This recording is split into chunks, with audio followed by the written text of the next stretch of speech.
Hey, Alex. Good Hey, how's morning. it going? Doing very well. Thank you for joining us today. And thank you for everybody else who's been able to join us for this session around talking about under the go-to-market planning cloud.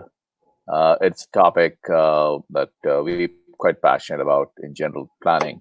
And, one of the things I decided to do was invite Alex to share all the lessons that he's learned and experienced while onboarding customers onto our platform and working with them on the go-to-market strategy. So, we have essentially helping companies shorten their go-to-market planning cycle and really moving them, getting them to a place where they can start carving territories quite often. So, as part of that experience, Alex has been involved in onboarding these customers, building up the territories, deploying the territories, and what we're going to talk about today is how has COVID-19 impacted go-to-market planning? What are some of the most common problems we're seeing our customers run into, and the lessons that we've learned, while we're doing this. So, with that, Alex, I think the thing that I would love to sort of get a sense from you from is what has been the biggest shift in planning for our customers as you look at this? Yeah. So I think the biggest shift is kind of the most obvious one actually, which is something I think all teams are going through right now, which is simply working from home.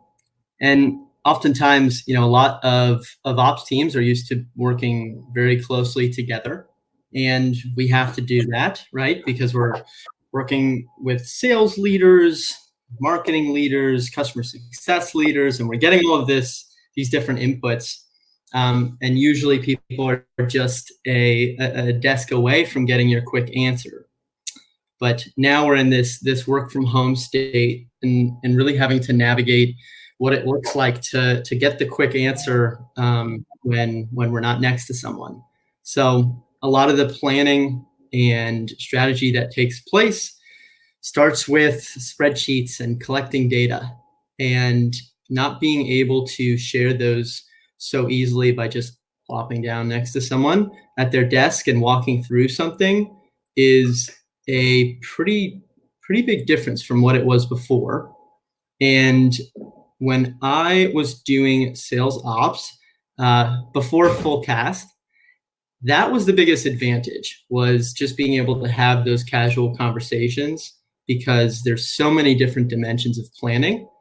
And I think teams that I'm working with now are forced into that position of needing a space where they can come and collaborate, kind of get all those quick answers they need. So that's kind of first and foremost the most odd change with all this. So, yeah, I mean, of course, the working remotely, Excel's are not scaling for the process that's enterprise wide and being run on Zooms. But have you seen you talked to me about the priorities changing as well? And so, when you say the priorities have changed, what exactly did you mean with that? Yeah. So I think Yeah, this those is are a slide that you good put together. start. Yeah, Yeah. go ahead.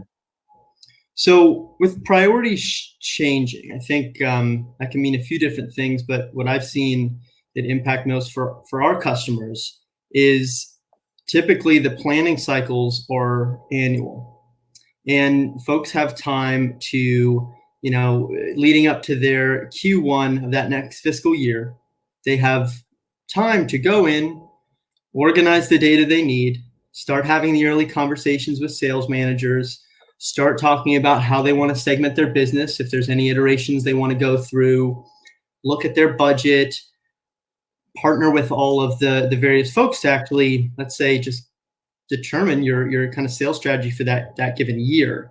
And that can happen annually for some companies. Other companies do it more often.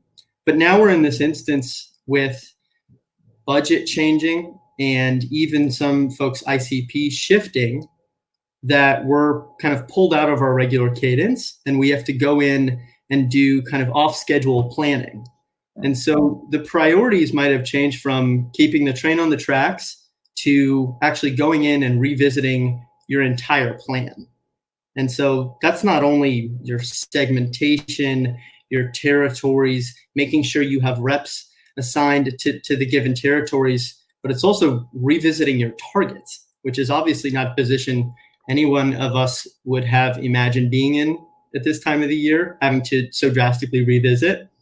So I think in terms of priorities, being able to kind of put yourself in the position to go through kind of another complete planning cycle on the go is really top of mind for at least a lot of the customers I'm working with. Yeah, I think that aligns. Last week, I was talking to the folks from the Alexander Group, and they basically shared that they are seeing all of their customers, in fact, use this Q2 as a new planning quarter, and they're kind of doing the Q3, Q4 planning. And they did also talk about the fact that teams are now focused on hyper segmentation, which means in the old territory model is not really applying for them, and they're trying to redo territories, looking at which segments have more growth and which segments are probably going to stay static. Yeah. So that does make sense. And so you also were telling me about these issues and risks. So like, what exactly is going on over there? Yeah. So when we're going through any planning exercise, the first thing you need to look at is data. And like I mentioned, in kind of the pre-COVID world, we knew that leading up to the planning cycle, we had to kind of get our ducks in a row in terms of your account data, really looking at all of your bookings, making sure that we can create the most balanced territories possible. And because we had time to do that, we could go in and either have data providers help us where we needed more information, say on the industry across our accounts. And most importantly, pre-COVID, businesses had a much more clear idea of their ICP.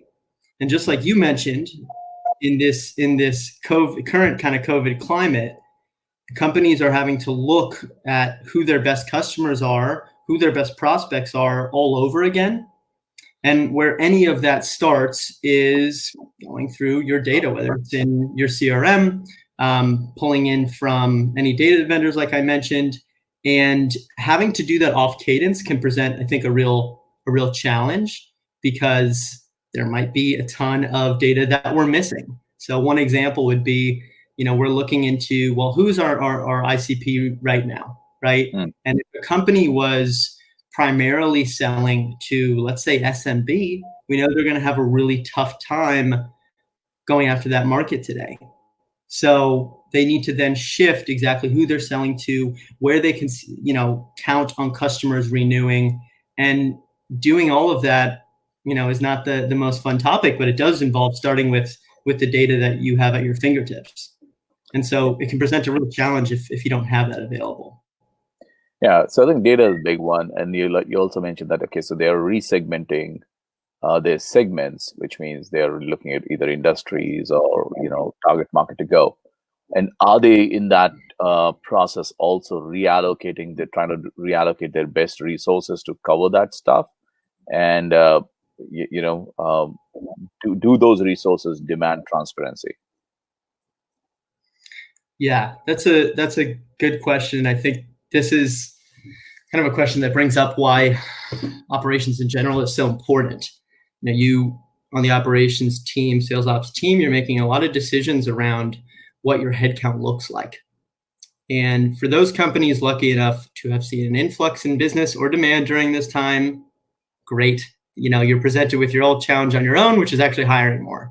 But for a lot of companies, they're having to look at their current resources and make some pretty real world decisions around how they want to either cut their current resources, their current headcount, cut their, whether it's the existing headcount that they have, or they have plans to hire for a bunch of different roles, and have pre-built territories out for them. They're needing to go back and look and say, hey, can we afford as a business to have this many people on at this given time? And so doing that resource planning I think makes you take a really big step back and realize that, hey, we need to be able to understand exactly, who our best performers are, right? And then once we have an idea of that and we understand the budget we have, going in and making sure that we do have our best resources, whether it's the most senior AE, or aligning your customer success team to focus on kind of a new subset of your customers, aligning those to the given territories you have or your new plan is a really big challenge if you're doing it all in Excel. And again, we're all work from home, so it does present a big challenge. Yeah, understood. So what's stopping these companies? What's the biggest piece that you're realizing is kind of coming in the way of resegmenting their territories? Yeah. So I think firstly, the ops team is being pressured to kind of come up with a lot of different plans, and a constraint now more than ever is just the time allotted to doing and going through this exercise. And so being able to prioritize appropriately and make sure that we kind of can produce a plan that's going to fit the current climate is a real big challenge. The other one, like I mentioned, is just having the data available to actually go in and make sure that we can reproduce these segments and such. And then just like I think on the slide here illustrates, having everyone in their company, I think in these times in particular, have full transparency into what the plan looks like in terms of which reps are assigned to which territories, which focus, what those reps' focus should be going into this current climate is really crucial. And so a lot of the work that I've been doing with my set of customers is to make sure that, not only can our tool be for the ops team and the executive leadership team, but even getting down to the sales managers and making sure that they can actually go in and understand, okay, well, what is the current headcount? Which AEs, which resources do I have available to place and where? And I think transparency now is like I said, just more important than anything. Okay. So going back to the data part, like one other question that I do have on this is, if you want to segment with data, right, you do need some, I mean, of course, you have data sources, but account data is kind of key for like having some governance around account data. So what is the quality of account data that you are seeing for your planning purposes in your customer bases that you worked with? Yeah, it varies a ton. And I think, it's interesting. So just to take a step back and then kind of get into that. So part of my responsibilities are to look after some of our current customers. The other piece is to actually work as a sales engineer. So it's this very fun hybrid role. And funny enough, I've learned a lot from actually helping our customers onboard to the platform that otherwise I would have not known. Previously, I was just doing the sales engineer work and partnering with either you or account executives to actually go in and help sell. And I was gathering a lot of information. And when we go through that process, a big part of our discovery involves understanding the current data they have in their CRM, what it looks like in terms of quality, whether that means fill rate or accuracy, and then understanding, well, what fields have you used in the past to go in and plan? Has there been shortcomings? Have you addressed those shortcomings? And helping those prospects get into the mindset of this, our Fullcast platform, we can create all of these different scenarios for what your segmentation territory strategy looks like, can give you visibility, but that plan is only as good as your data.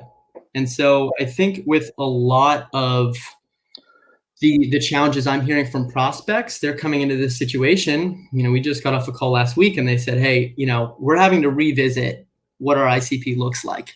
And I'm pulling a report for our CEO right now, and we're finding that we have 3 different industry fields on the account. And the highest fill rate of those 3 is 40%. So essentially we don't know 60% of the industries, or accurately could say what 60% of those industries are across our CRM. And that's a pretty scary place to be. And so when you're going through that, you need to then think, okay, well, how am I going to remedy this? How do we mitigate this huge discrepancy in not having access to the data we need to actually produce a plan? Yeah, that's interesting, because I think if we have today we have more data providers than we can think of, right, across the board, and yet people complain about those kind of things, and it's not uncommon in that sense that you have multiple fields that could be the source of truth, and each have their own independent fill rate. So how do you navigate that issue, and how do you help? What are the kind of things that you learned around helping teams get around this issue? Yeah, it's kind of a tough one to answer, since it's so specific, and really just each company that we work with seems to have a different set of challenges in terms of data. So they might be able to, let's say they historically have created their territories based on geography and geography alone, and they haven't spent a ton of time in being, taking a vertical based approach, which is now becoming increasingly popular. So they have that data all sorted out. Then it does become a conversation of, how quickly can we fill in this data? Which data providers do we use? I think we can, what I've done is really try and help our ops teams that we're working with understand the type of data that they want to fill in, and, which data provider might be the most valuable. But, this is something I always kind of drove me crazy when I was in ops is, let's say you matched 100% of your accounts in your CRM against some database that can fill in industry. That is a one-time exercise. And if we're thinking about this kind of the CRM going forward, you need to put in place a process to ensure that the data is being filled in most accurately, either by that SDR or by that account executive moving forward when new accounts are created. So it's interesting to see in the midst of this whole kind of process of going through and saying, hey, we need to now segment our business, and we need to get a closer examination on our ICP. There's a lot of process stuff that comes up. And I don't think this is by any means a surprise to a lot of folks in ops, where you go to solve one problem and realize there are 10 others that instantly need solving. And in fact, you can't go forward and solve the issue or the task that you have at hand without solving, those others that come up. So some of my responsibility has been, just helping these teams put together a list of priorities when it comes to making sure that some fields are required, or, hey, when an opportunity gets to discovery phase, we need to have X, Y, and Z field on the account filled out. All to really benefit your teams going forward. So as teams are reading the plans and all, like how they kind of justifying ROI of investing in a planning platform versus doing this in Excel? Yeah, that's a really good question. So I obviously get this a lot in my pre-sales engagement, and then it's also actually, something. I want to sort of just caveat that with the other piece is, I would really love to sort of hear from you, specifics around, what have you done for customers? Yeah, so I think when I hear that question, I think what comes to mind is something that seems very simple, and it is, which is simply the process of moves, adds, and changes in terms of accounts in certain territories, and then the account executives that are actually assigned to those given territories. So a little bit more on that. Let's say you go through your planning process, you have this strategy in mind, you've built this all out in Excel. If you were to do it only in that platform and involving a lot of different iterations and sending the plan back and forth to different people, one, you're dealing with collaboration issues, but two, when it comes time to actually execute on that plan, it's can be, depending on your size of company, a whole nother burden that you weren't expecting. So let's say you have this deadline of creating this new plan. Actually executing on it, you might need to involve, at some companies, it's the IT team that's involved with these big data uploads, right? To change everything from the segment, the region, the pod, the territory, the account owner, what holdout policies there might be. And I think one of my favorite parts about working with our customers is that if we're doing this planning in the Fullcast app, that we don't have to then at the end, when we get to execution, drag in 5 other teams, try and make sure all of these updates go as planned. Instead, because we have this integration with Salesforce, we can actually go ahead and push those changes and have holdout policies that we can actually put in place to ensure that no accounts are being moved if, say, an opportunity is in proposal, right? So no one's getting the carpet yanked out from under them. So yeah, back to just kind of that moves, adds, and changes. I think it's such an important part to consider. It's like when you go through your whole strategy. The move add changes is not just from a planning perspective. Like that's something that happens through the year, right? Yeah. And so is that what you're saying is that's an area that people are finding a lot of value as and are these the ops people or are these the sales managers? That's a good question. So it depends on your company. So I have one customer that is pretty locked down. And what that means is it's just the operations teams that's coming in and making decisions about territories and the AE alignment. But then so is it just, are they just using AEs or is it anybody in selling role like AEs and CSMs like, and are they is it only during territory moves or is it just like promotions or somebody leaving and all those kind of things? Yeah, so within our platform, we have the ability to not just assign the account executives to those territories, but other supporting roles, whether it's a sales engineer kind of on the pre-sale side or someone on the customer-facing side, getting your CSMs, your customer success managers aligned to the given territory, their pods, or whatever structure that looks like.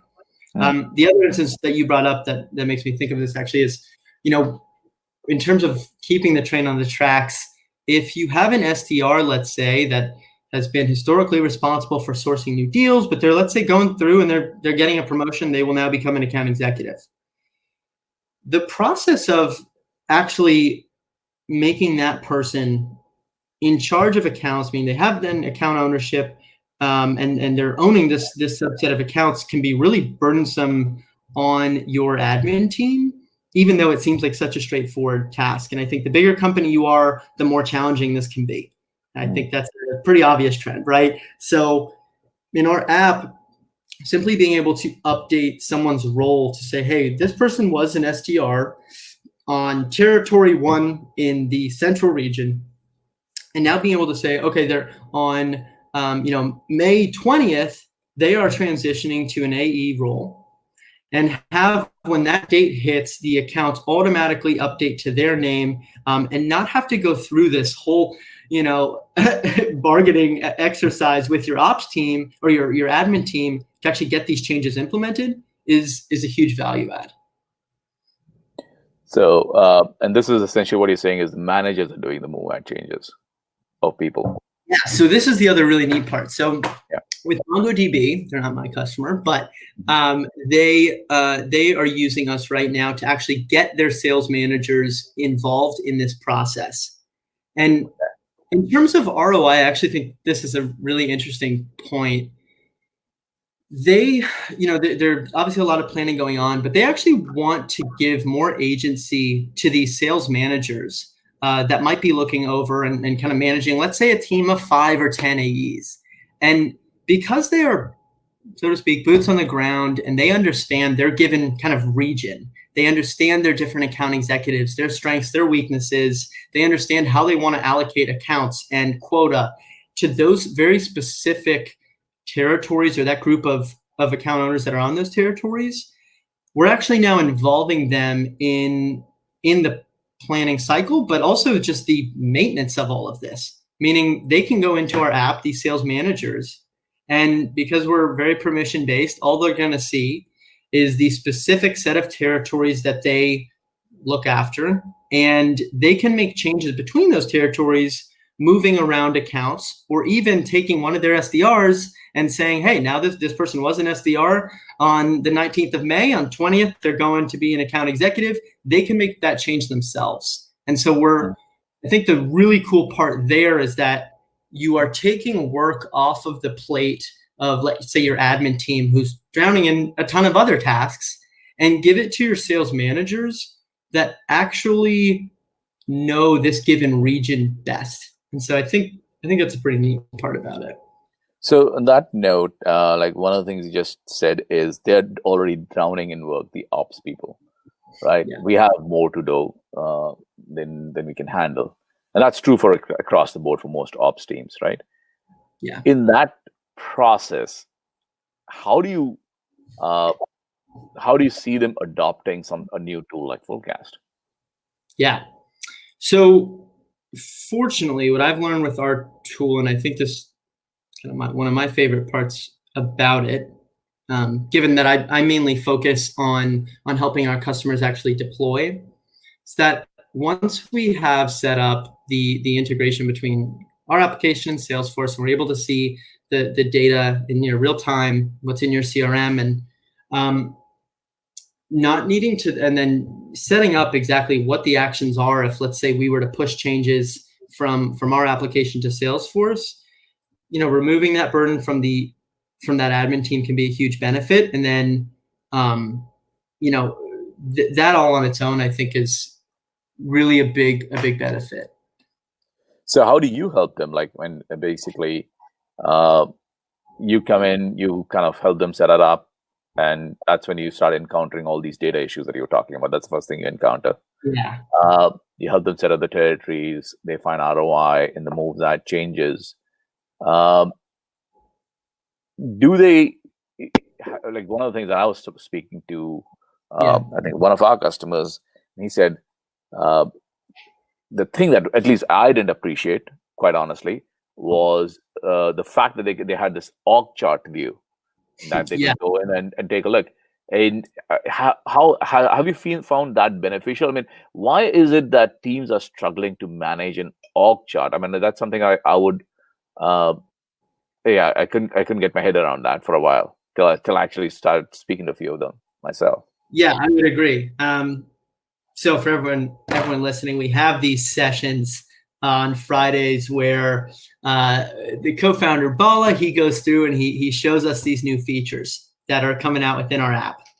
And one of the features he showed us a few months back is this org chart. And when I remember seeing it, I thought, okay, cool. I can see, the tree in terms of who's at top. We have our CEO at top maybe, and then we have all of the different teams that report to that CEO. But ultimately, visual aid, I've worked at historically pretty small companies. This wasn't all that revolutionary to me. It's been really interesting to see how companies value that transparency and seeing what the org chart looks like in terms of the AEs that report to X manager, and that manager reports up to this VP, and that VP then reports up to this SVP is a big value add. And I actually think I have just a quick example. Could I share my screen, Dharmesh? Is that possible? Sure. Yeah, just to see it in place. I think it's because on the field, from what I've heard from them, is that in the field, things are changing all the time, right? You have teams forming, and then you have a new CSM. So the people want to know where my account exec is and what my CSM is, and so all those kind of things come together. Yeah. So here, I'll share my screen. Let's see. I think, Dharmesh, if you stop sharing, I'll be able to share mine. Okay. Try now. You should be able to see it. There we go. Yeah, I think one of the things that I have keep thinking on this stuff is, especially in this COVID environment where everybody's working remotely, perhaps teams are asking for transparency. They do need org chart views. They do need the ability to plan frequently and plan more often. Yeah. I think, Dharmesh, you just need to stop sharing completely. It's only, I think, the way I can get to share mine. Should be a little. Okay. I will share There we go. right now. Perfect. So, here we go. So it's just our demo environment, and I made this actually for a meeting we have coming up, just to show the kind of simplicity behind got it.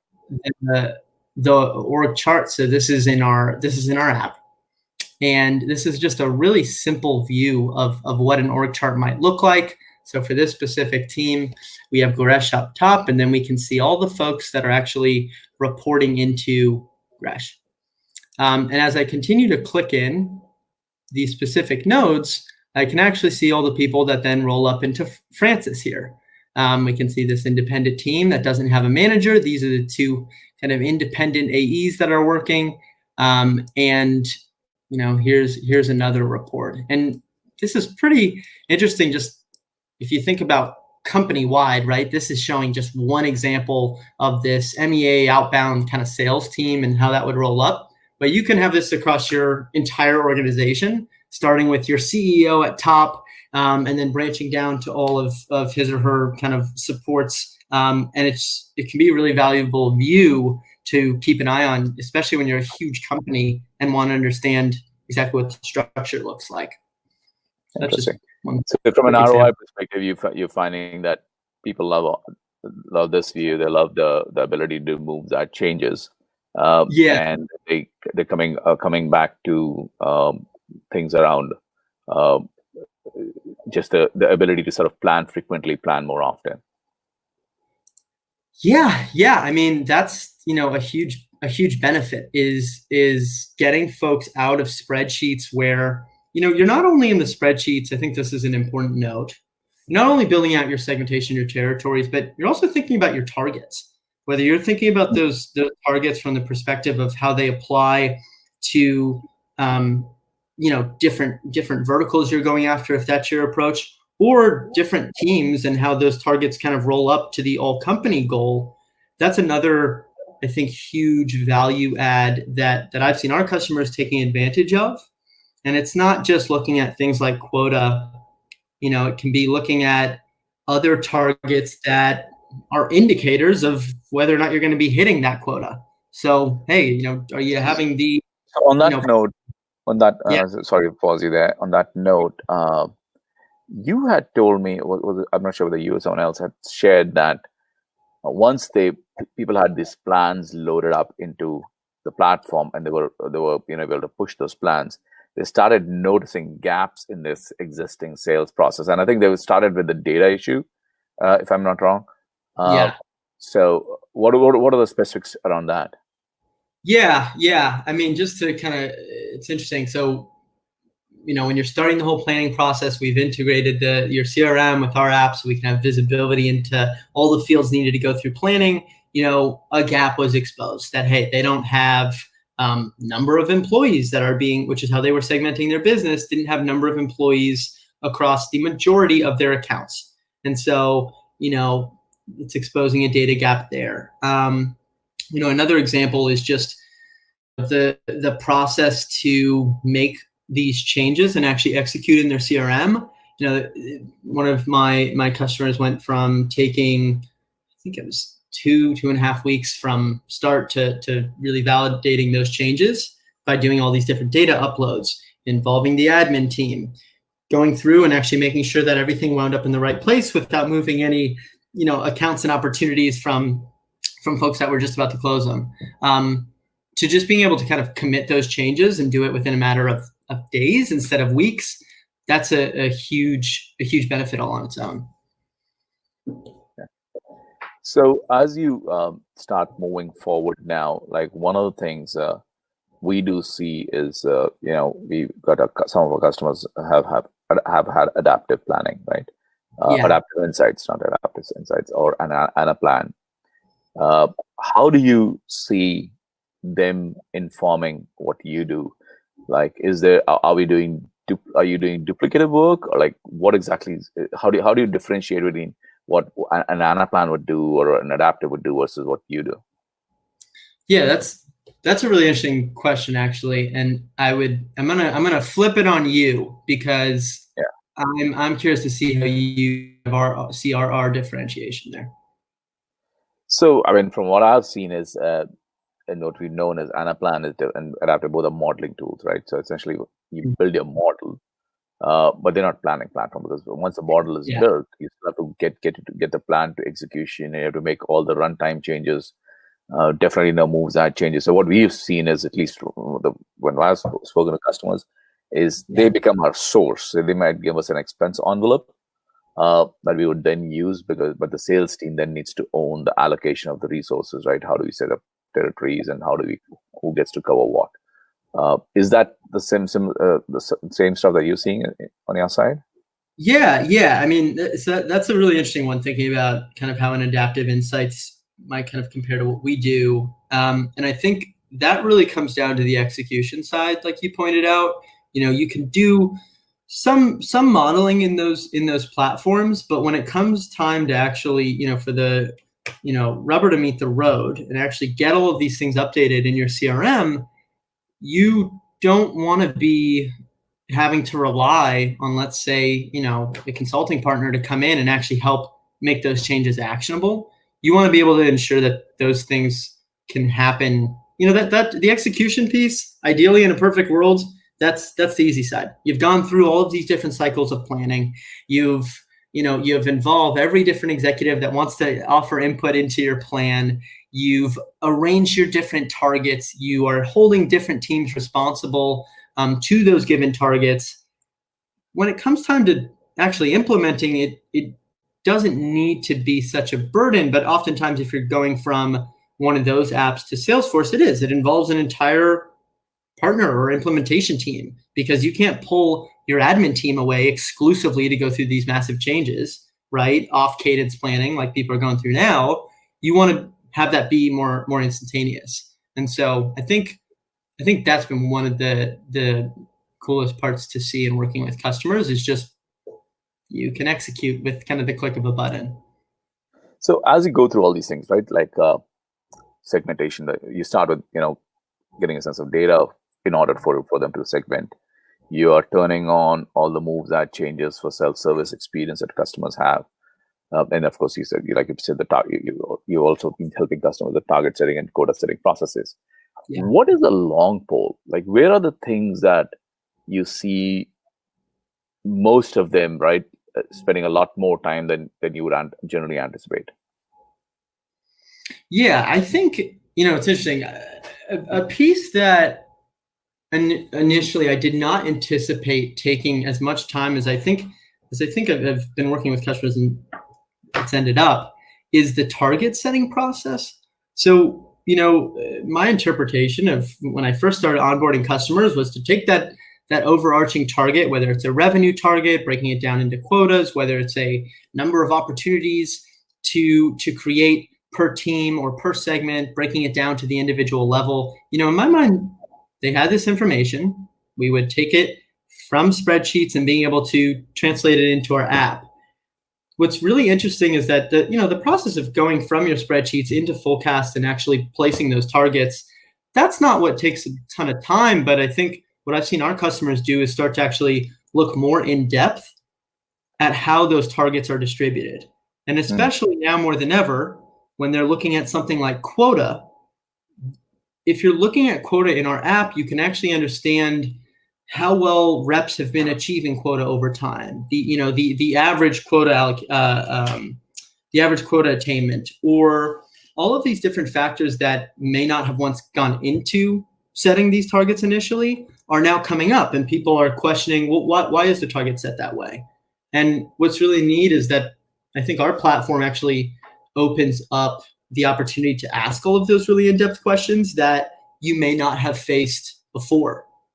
So yeah, I mean, like, I was speaking to some of them, they are asking not just standard territory segmentation. They are like, we want to have multiple plans, right? We need to have an OTE number or a budget number, and based on that, we're creating revenue targets, right? So I think they're asking for multiple vectors on which to plan off. Yeah, Yeah, and that's a really wild thing all its own. Let's say you're, a sales ops analyst and you're used to working with data from your CRM alone. You have full admin privileges. You can pull whatever piece of data you want from your CRM. You may not be used to planning and thinking about what your base salary for all your AEs look like, and trying to measure, if we're setting this target, we need to be able to build it more mindfully around, how much pay is actually going out to these AEs and how much are they actually producing? What can we expect from them? What should we expect from them? And a lot of that circles around to creating a plan that gives each account executive an equal opportunity to actually hit their goal. And I think when I was doing territory planning, that was always in my mind. I wanted to think, okay, I want to give enough accounts to these reps for them to hit their given targets, right? We don't want, the rep in, who has all of San Francisco and all of those money accounts to own all of them. Or if we do, we need to balance it out according to all of these different variables. It's not just looking at number of accounts per rep. It's looking at, things like what is the potential, contract size from these given accounts.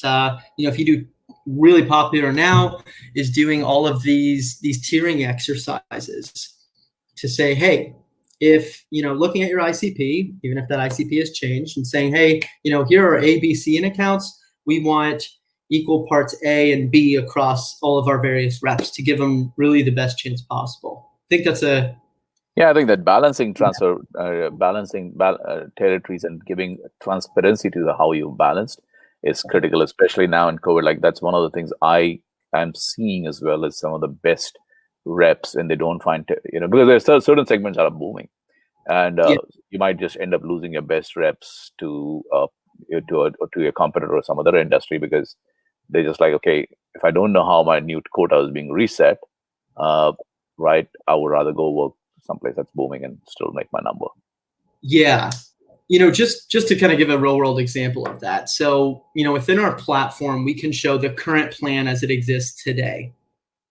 But we also have this view of proposed, which is this scenario that we can go through and say, hey, this is what we're planning on shifting towards in terms of, here are the accounts that are going to be owned by you. They're not today, but they're going to be. This is the plan we're going to put in place. And here's the logic that we followed.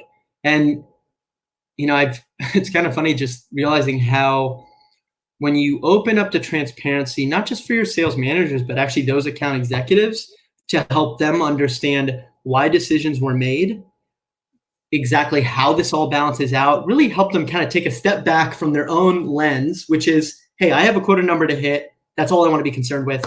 Here's why.